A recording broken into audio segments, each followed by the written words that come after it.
everyone, Camilla here from Decodable Readers Australia. Today we get to see dictation in action. Now this is part 2 of our dictation video, so I highly recommend that you go back and you have a view of part 1, which tells you all about what is dictation and the benefits of implementing this type of practice into your classroom.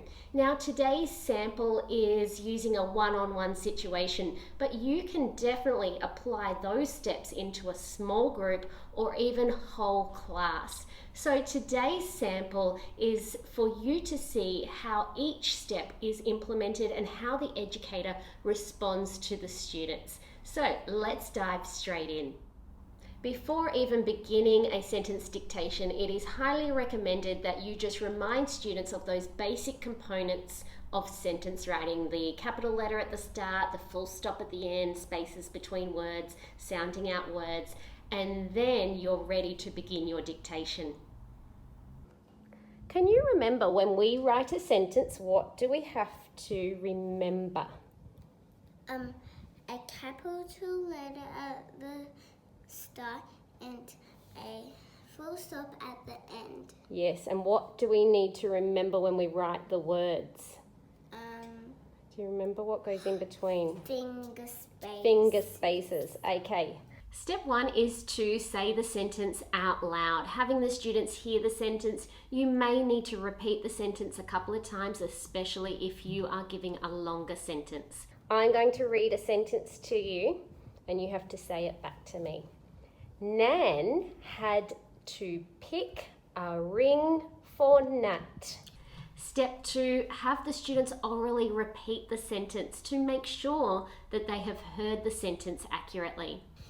Nan had to pick a ring for Nat. All right, let's write our sentence. Step 3, students write the sentence. It's important during this time that you don't interrupt the process, even if you see a mistake, because when you get to the next part, read out the sentence so students can check their work. During that checking process, hopefully they can then self-correct. So it's important during that recording time that you don't assist if you see an error. We really want students to read back and find their errors. The next step is to read out the sentence again so that students can check their work. You might even like for them to read back their sentence as well. Okay, I'm going to read the sentence and I want you to follow along with your writing and see if you've got it. Nan had to pick a ring for Nat. Okay, time to check. Can you read it back to me first? Nan had to pick a ring for Nat. And finally, step 5, check and correct the sentence together. I believe that this step is the most important. This is really encouraging that self-monitoring and that editing process.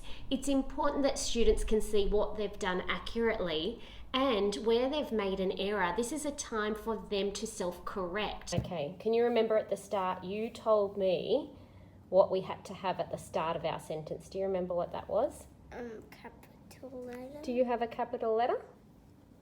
Yes, you do. Give yourself a tick above that capital letter. No, up here. Yeah.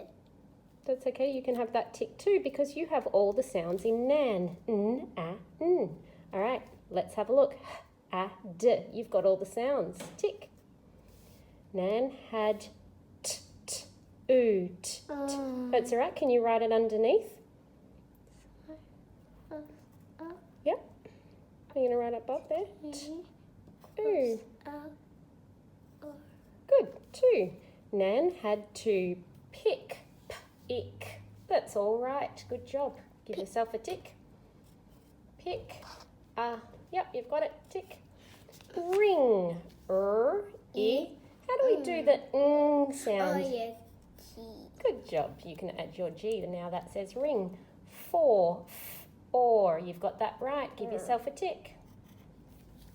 Nat, n-at, capital letter, give yourself a tick up here. Give yourself a tick for having all the sounds. But there's one more thing we needed at the end of sentence. Good job. Put your full stop. And can you read it one more time for me? Learn how to pick a ring for now. Now, if you're implementing this process as a whole class and you have access to our online library, you can certainly use the online library to do this correction as whole class and then do a big choral read where all of your students read the sentence together. And finally, once you use dictation in your classroom and students get used to that process, they can actually begin that self-correction phase by using the decodable books if you're orally dictating a sentence from the books.